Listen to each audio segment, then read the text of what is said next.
Hello and welcome to another episode of Cake Fight Presents The Making of Kaleidoscope.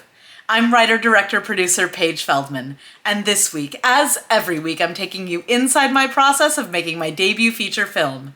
We're going from idea to premiere in real time. So for the past 4 weeks, you've been watching as I've been reading and reacting to the first draft of my script for Kaleidoscope, a script that is a whopping 263 pages. So now that I've read through it and refamiliarized with the draft, it's time to cut it down to size. We're gonna begin revisions. Now, cutting down a 263-page script to 120 pages or less, that is a huge job. And it's one that feels really overwhelming to me. Knowing where to begin, knowing what's important, what's not, it's really difficult to answer those questions when you're dealing with such a large document. So I have a tool for that. It is a tool that I have used, that I have developed in my past as a development executive. I need a thesaurus for that. It's a spreadsheet. I am gonna put my script into a spreadsheet. So, you know what? I think it's gonna be easier for you to just see it, for me to explain it. So I'm gonna screen share.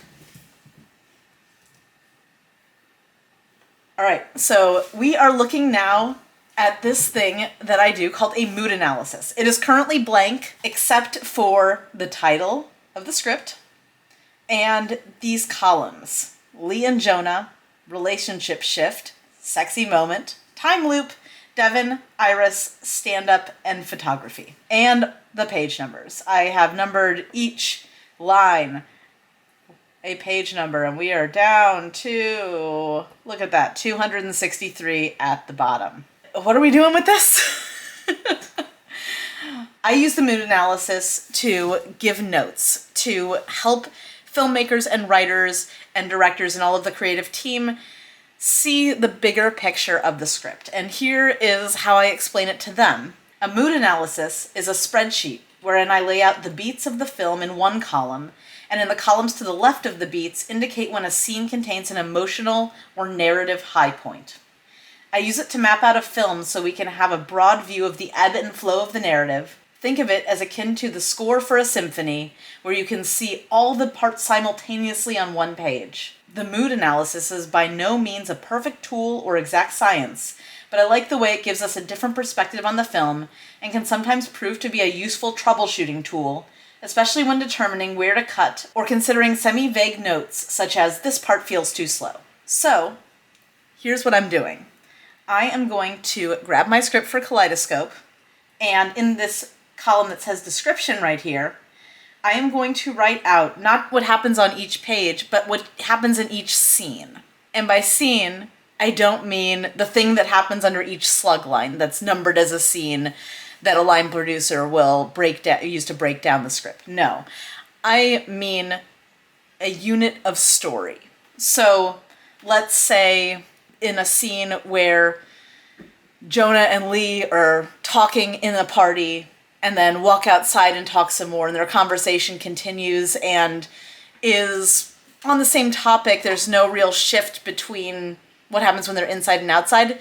That whole thing I would consider a scene. And I will write out what happens. Here is what, I won't write it in all caps. Here is what happens in the first scene. And the first scene, let's say, is the first 5 pages. I don't know, because I haven't done this yet. So I'll write that out, and then I will merge and center here, pages 1 through 5, and that description will happen here. Let's talk about the elements that are in this scene. So let's say it's Lee plus Jonah. Lee and Jonah are interacting together. And let's say it's part of the time, and it's not part of the time loop at the beginning, but let's say Devon is over here, and maybe Devon is in it for 3 pages. And so I will merge like that. And as we continue down, and as I write in everything that happens in all the scenes, we'll get a bird's eye view of what the script looks like. Not only in terms of what happens in the script, but in terms of these narrative high points.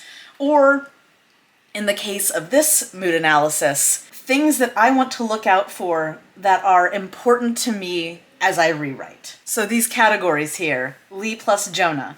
Kaleidoscope's a romantic comedy. It's all about their relationship. So I want to know where Lee and Jonah are interacting together. Because if they're not interacting, maybe that's a scene that can be cut down or cut out completely.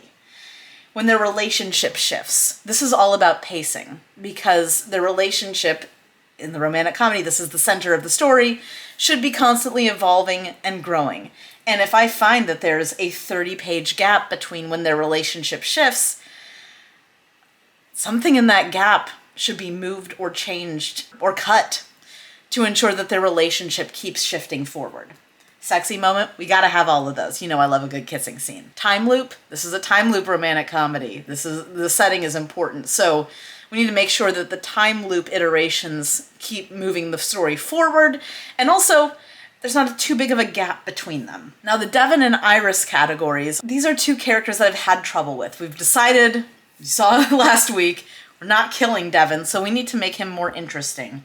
And he and Iris are two secondary characters that are going to kind of have a background romance. So I want to see where Devon and Iris are in the script right now, how often they come up, when they're in the script together, and I want to use this opportunity to figure out what we can do to further their romance. And finally, we have stand-up and photography. It's really important for me that the characters, that the romantic leads, have interests and goals outside of the relationship. That the relationship itself is not the end goal. The relationship will help you strive for better things for yourself, go outside your comfort zone, and become the person that you were meant to be. So I want to ensure that Jonah and Lee are working towards their goals while this relationship is forming. So I'd like to see where stand-up and photography sit in this story, and if there are long stretches where they're not working on them, maybe those are places that I can cut. That's what I'm looking to accomplish with this mood analysis. I'm looking to see the lay of the land of the story so far and find places where it will be natural for me to cut out a bunch of stuff. Now, not sure if you can tell by all this, but this is a lot of work, writing out every scene, going through the script, pinpointing elements. So I'm gonna get to work here. And while I work, we're gonna roll the credits. I'll see you after the credits, but it'll also be future page in a couple days when this whole mood analysis is done, and then we can go over it.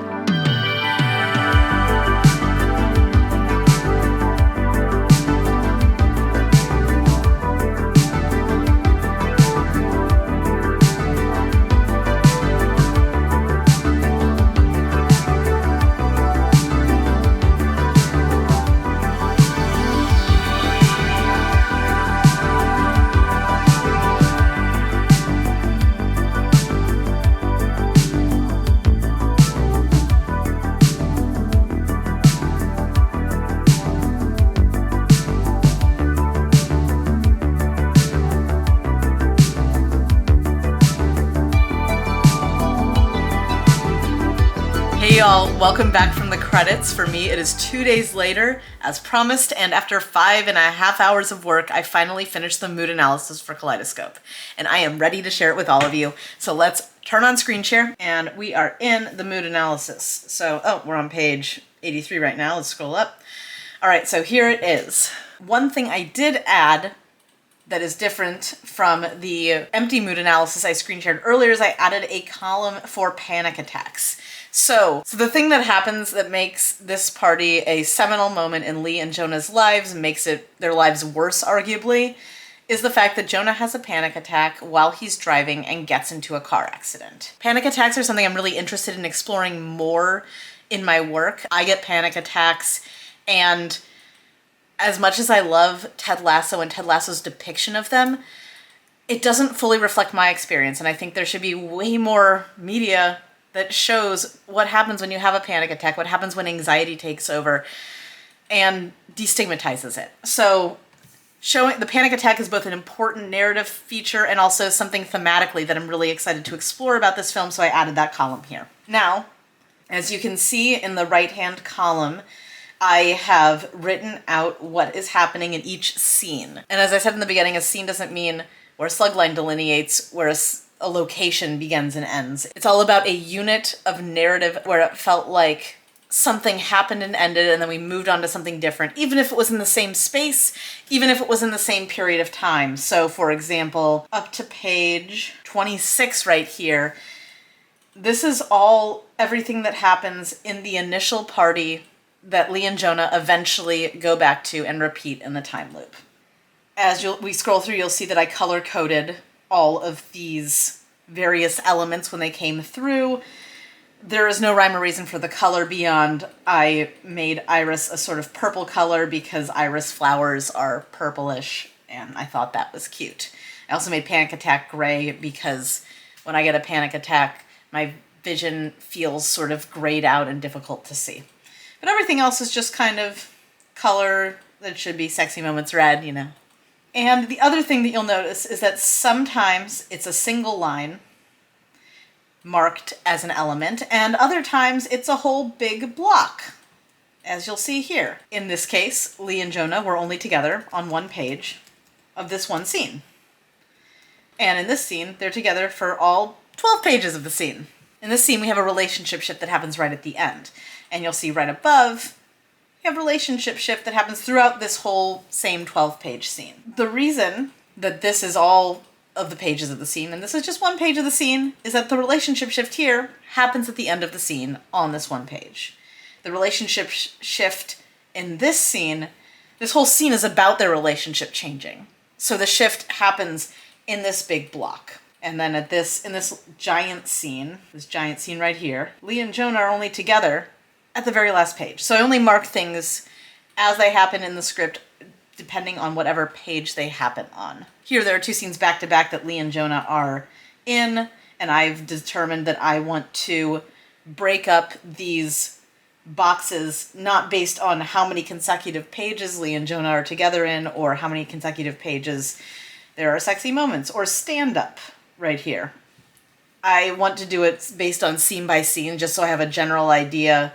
I can see very quickly, okay, this scene is all about Lee and Jonah, and so is the next one, as opposed to, okay, there's a big block of Lee and Jonah. Is it one scene or two scenes? For time loop, I wanted to be able to count how many time loops there are, so I put time loop throughout the entire number of scenes there are in each iteration. That's kind of a tour of what we have here. Now that we have this beautiful document, how do we learn from it? So these elements at the top of your script, these are all the things that I decided at the beginning, before I started this mood analysis, are things that are really important to my story. Things that I want to make sure happen often, narrative high points, places where people get excited, where I get excited. Things integral to the ethos or the conceit of the film. Panic Attack's ethos, time loop is conceit, things you want to track. Devon and Iris, stand up in photography. An ideal mood analysis would be wall-to-wall color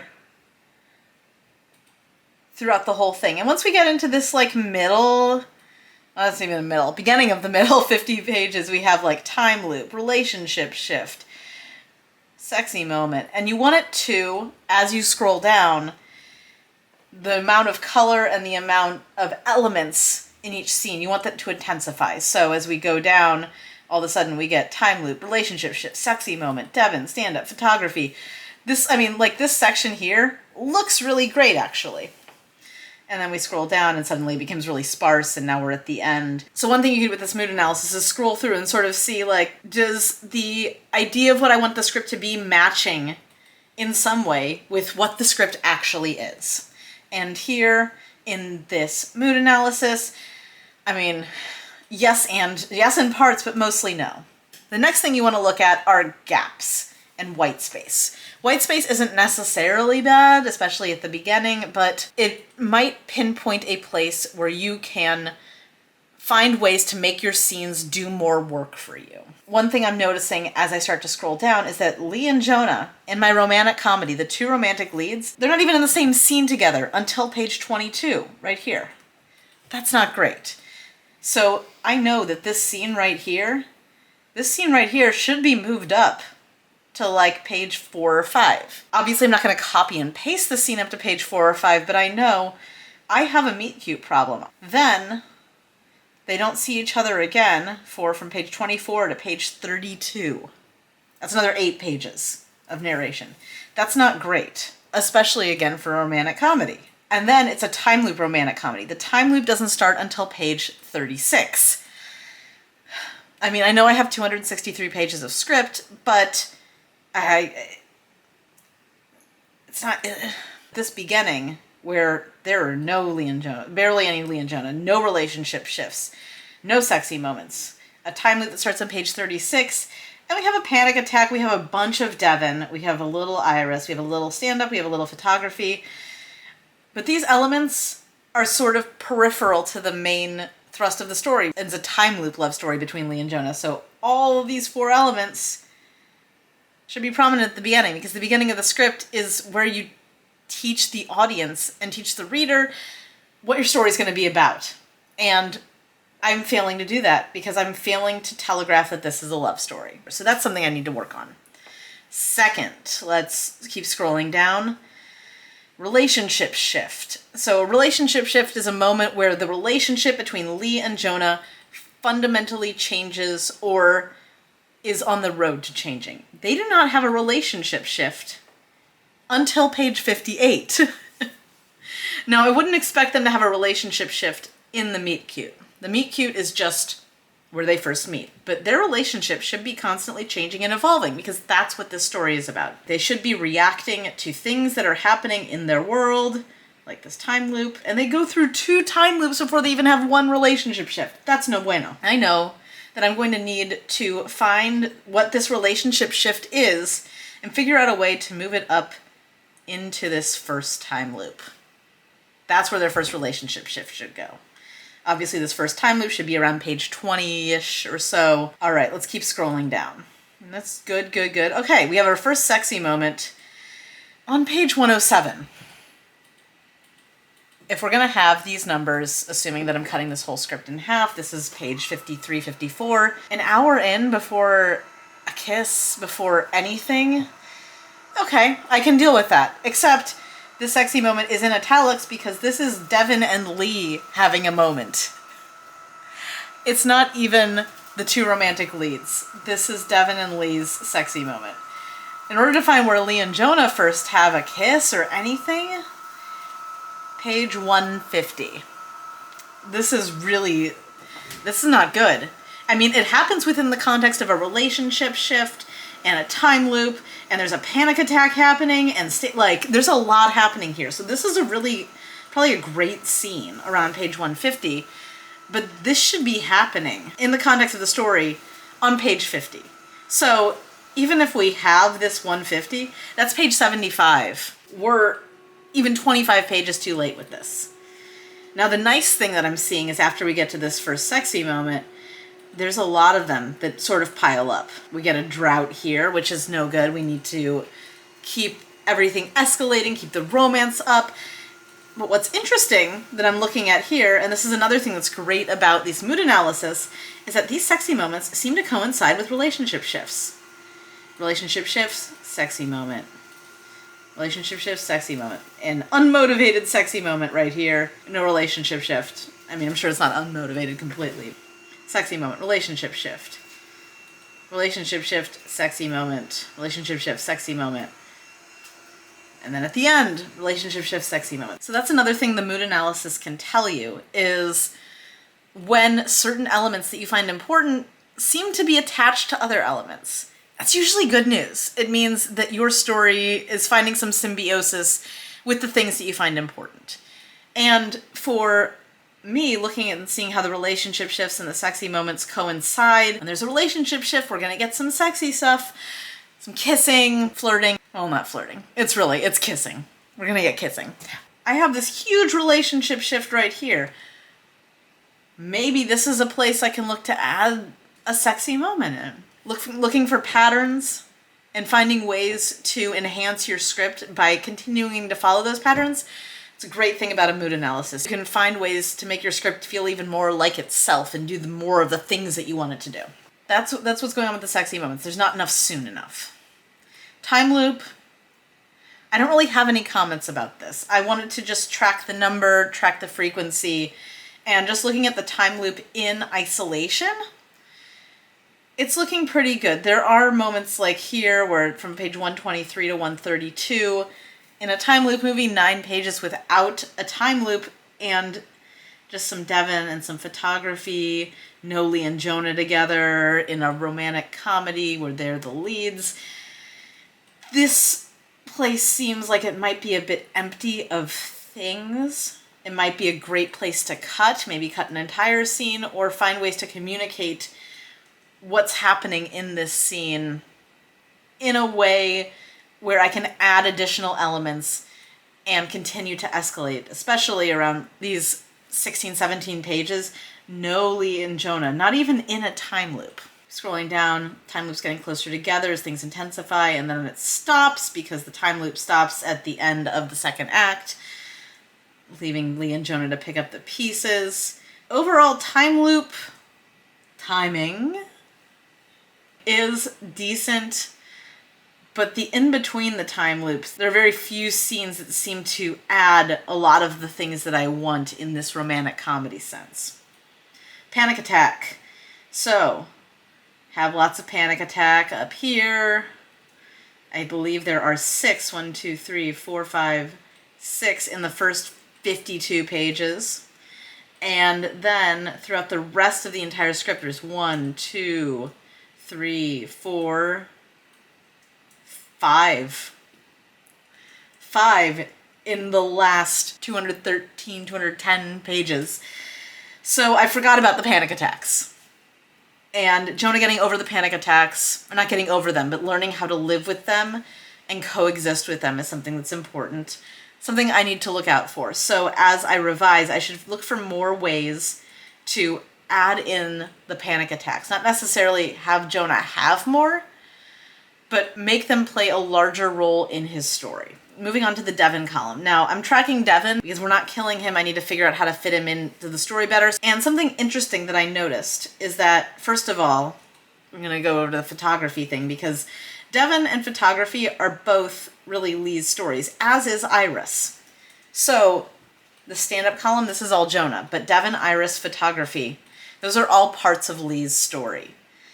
Now, as we scroll down, you see, like, Iris, Devon, Devon, Devon, Devon, Devon, a couple of photographies, Devon, Devon, a lot of Iris there, but then Devon comes back, more photography, Devon, Devon, Iris, photography, Devon, photography, Devon, Iris, Devon, photography, Devon. Every single time there is a beat where Lee is not with Jonah, and there's something about photography or Iris, Devon is there or adjacent to there. It's like, this is fascinating. This is something I love about a mood analysis because I'm tracking these things. All of these elements are part of Lee's story, and I'm looking at this and I'm realizing that as important as I thought photography was, really, if I were to say, well, what's the most important part of Lee's story right now? Outside of Jonah, her own individual arc, her B story, it's Devon. Devon is the connective tissue for everything that happens to Lee until she breaks up with him right around there.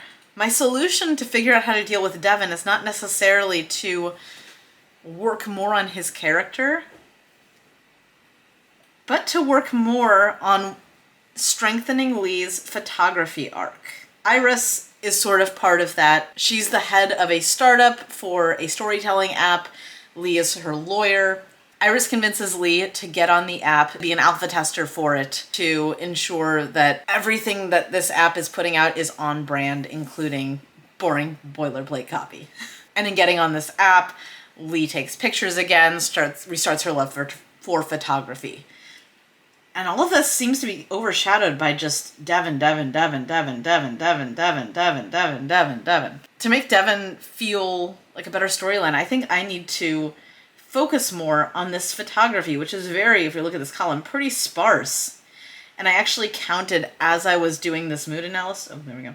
Actually counted while I was doing this mood analysis. Lee takes pictures twice in this whole film. Most of this photography is her talking about it. I need to find more ways for her to do it, more ways for her to interact with Iris as a friend, maybe.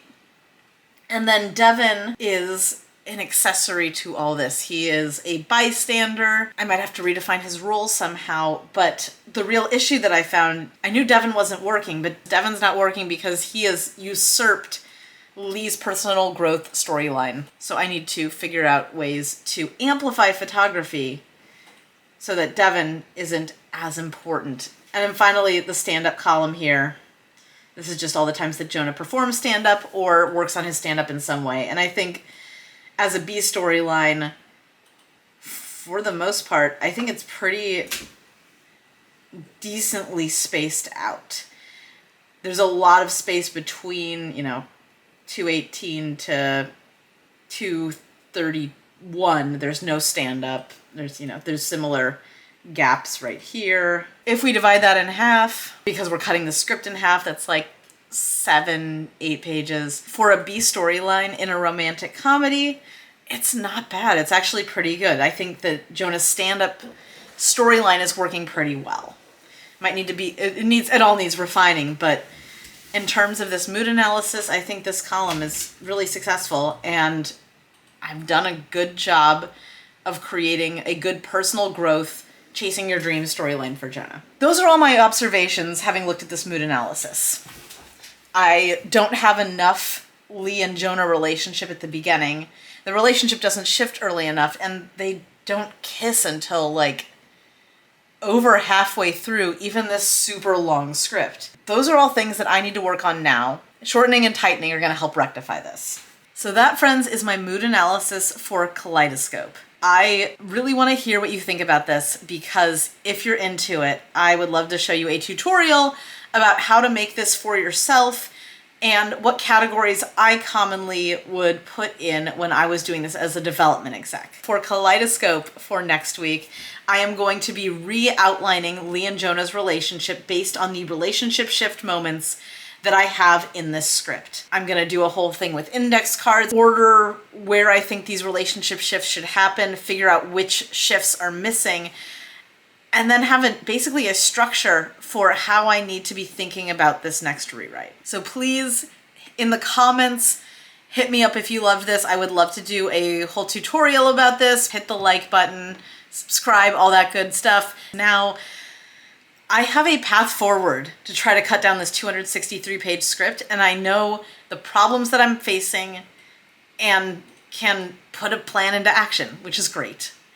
Thank you all so much for watching, and I can't wait to continue to share with you more on the making of Kaleidoscope, especially now that I know I'm actually going to be able to have a reasonably sized script.